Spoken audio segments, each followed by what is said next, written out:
હું એસએમ ગધેસરિયા, નાયબ ખેતી નિયામક વિસ્તરણ જુનાગઢ.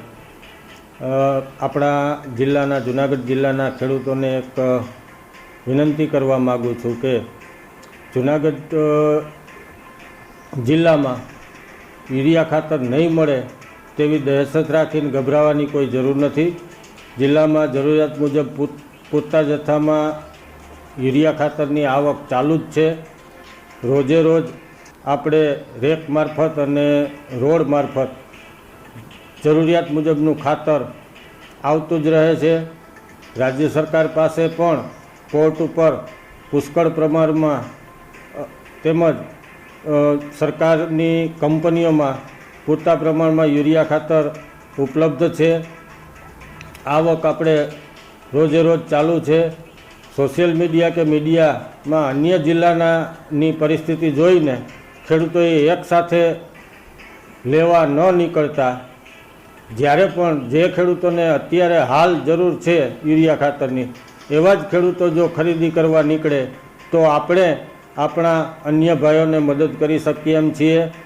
કેમ કે ખાતર સપ્લાય એ સતત રહેતી પ્રક્રિયા છે.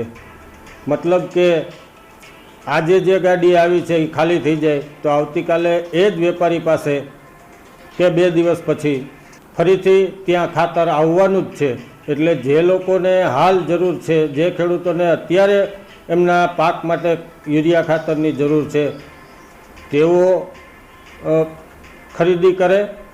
અને જે ખેડૂતોને ખરેખર હાલ જરૂર નથી પરંતુ આવતા સમયમાં જરૂર પડનાર છે, તેવા ખેડૂતો નહીં મળવાના ડરથી સંગ્રહખોરી કરવાનું ટાળે અને આપણા અન્ય ખેડૂત ભાઈઓને જરૂરિયાત મુજબ ખાતર મળી રહે તે માટે મદદરૂપ થાય. એટલે મારી એક નમ્ર અપીલ છે કે ખેડૂત ભાઈઓએ ક્યાંય સંગ્રહ, આવતા સમય માટે સંગ્રહ યુરિયા ખાતરનો ના કરે.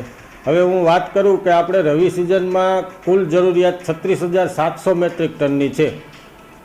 ગઈકાલની તારીખ સુધી એટલે કે 10 ડિસેમ્બર સુધીમાં આપણે 17,000 મેટ્રિક ટન ખાતરનું વિતરણ કરી દીધેલું છે જિલ્લામાં.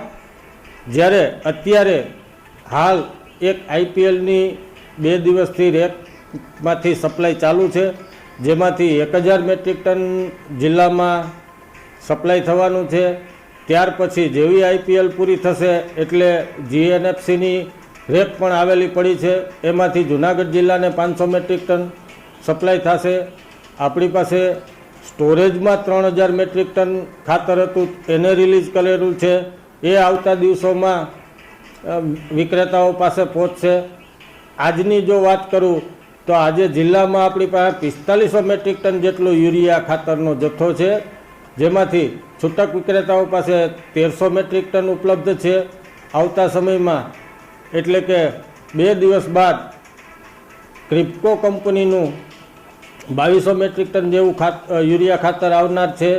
એની પાછળ જ ઇફકો કંપનીનું 3000 મેટ્રિક ટન યુરિયા ખાતર આવનાર છે. આ ઉપરાંત આપણે આપણા પ્લાનિંગ મુજબ તમામ કંપનીઓ એટલે કે IFFCO, GSFC, IPL, Narmada bio, આ તમામ કંપનીનું બાય રોડ, પોર્ટ અને ફેક્ટરી પરથી ટ્રાન્સપોર્ટ મારફતે જુદા જુદા વિક્રેતાઓને ખાતર સપ્લાય કરવાનું ચાલુ જ છે. આપણી ચાલુ માસની જરૂરિયાતની વાત કરું તો 11,000 મેટ્રિક ટનની જે જરૂરિયાત છે એમાં આપણે 10 તારીખ સુધીમાં 6,500 મેટ્રિક ટન જેવું યુરિયા ખાતર વિતરણ કરી દીધેલું છે. એટલે ખેડૂત ભાઈઓને નમ્ર વિનંતી છે કે ખોટા સમાચારો અને અન્ય જોઈ અને એકસાથે જરૂર ન હોય ત્યારે લેવા ન નીકળતા, જ્યારે પણ જરૂર પડે ત્યારે યુરિયા ખાતર પૂરતા પ્રમાણમાં મળી જ રહેશે, જેની હું અને સમગ્ર વહીવટીતંત્ર ખાતરી આપીએ છીએ. કોઈ પણ ખેડૂતોએ ગભરાવાની, યુરિયા ખાતર નહીં મળે એવી ગભરાવાની જરૂર જ નથી. સરકારે પૂરતું ખાતર મળી રહે એના માટેનું આયોજન કરેલું જ છે. જય હિન્દ.